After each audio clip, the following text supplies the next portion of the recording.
అరే వర్షం ఏంట్రా ఎంత గట్టిగా మింగుతుంది బయట. అబ్బా సొంతగా మీ రూమ్కి వచ్చి భలే ఇరుక్కుపోయానురా నేను. ఇప్పుడు నా రూమ్కి అసలు వెళ్ళలేను.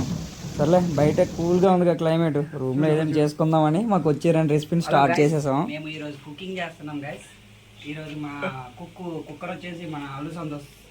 ఉప్పు దేంగు కరివేపాకు దేంగు. ఇది యాక్చువల్ 2 రూపాయలు కరివేపాకు ఫ్రెండ్స్. పావు కేజీ అంతరా 10 రూపాయలు కిలోరా. మా కుక్ జస్ట్ అలా స్టవ్ వెలిగించి దోశ వేయడం స్టార్ట్ చేసాడో లేదో ఈ యాత్రం కూడా చూడండి. ఈడు ఓవర్ యాక్టింగ్. మా కుక్ గడు ఫస్ట్ టైం చేస్తున్నాడు, వేడిగా ఉందని తప్ప అసలు టేస్టే లేదు. ఈడు ఎక్స్ప్రెషన్స్. ఐ నీడ్ అట్టు ప్లీజ్. Wow fantastic. వేసిన దోశని వేసినట్టు దెంగి తినేస్తున్నాడు. మళ్ళీ వావంట. పాపం చెఫ్ చాలా కష్టపడుతున్నాడు. మనకు అమ్మ ఇంట్లో వండి పెట్టేటప్పుడు మనకు తెలియదు ఆ వంట వెనక ఎంత కష్టం ఉంటుందని. ఇదిగో ఇంటికి దూరంగా అమ్మ చేతి వంటను మిస్ అయినప్పుడు మన బ్యాచులర్ రూమ్లో ఒక కొట్టు కోసం 3 పొట్టలు ఎదురు చూస్తున్నట్టు ఎలా కొట్టుకుంటున్నామో చూడండి. యాక్చువల్గా మేమైతే దోశలు వేద్దామని ప్లాన్ చేసాం, కానీ అది అటు కాక ఇటు కాక మధ్యలో దోశలు మాడిపోయి చపాతీల్లో వచ్చాయి. కానీ ఇలా బయట వర్షం పడుతున్నప్పుడు మన ఫ్రెండ్స్తో అలా సరదాగా తిట్టుకొని తింటుంటే ఆ ఫీల్ నెక్స్ట్ లెవెల్. అసలు 1000 రూపాయలు పెట్టి బావర్చి రెస్టారెంట్కి వెళ్ళి తిన్నా సరే ఆ ఫీల్ రాదు. టేస్ట్ ఎలా ఉన్నా సరే మా బ్యాచులర్స్ రూమ్లో ఉండే ఏ ఫుడ్ అయినా సరే బావర్చి రెస్టారెంట్స్తో పోల్ చేస్తాం మేము.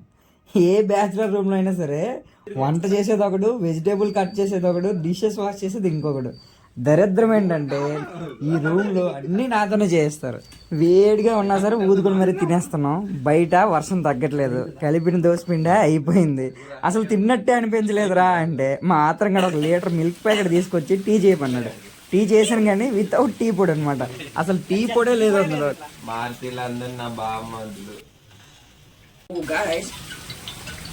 కాలు తెగుతుంది ఫ్రెండ్స్.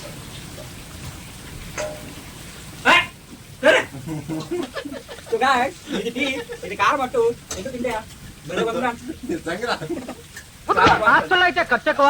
అందరం కలిసి ఒకే ఇంట్లో ఉంటే పని మనిషి ఎక్కర్లేదు, పాకి మనిషి ఎక్కర్లేదు, అన్ని పనులు మనమే చేసుకోవచ్చు.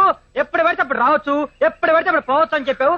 అందరినీ కలిపి ఇక్కడ తగిలేసావు. చదువు అనేది అస్తమానం చాకరీ చేయడం సరిపోతుంది బతుకంతా. సో ఇది గైస్ సిటీలో మా బ్యాచులర్ బ్రదర్స్ తిప్పలు. ఈ వీడియో మా బ్యాచులర్ బ్రదర్స్ అందరికీ అంకితం. బ్యాచులర్ రూమ్లో ఉంటూ మాలా తిప్పలు పడుతున్నారా ఎవరైనా ఉంటే కామెంట్ సెక్షన్లో మెన్షన్ చేయండి. So that's it for today video. For more videos please subscribe to Nani Ratnala. Thank you.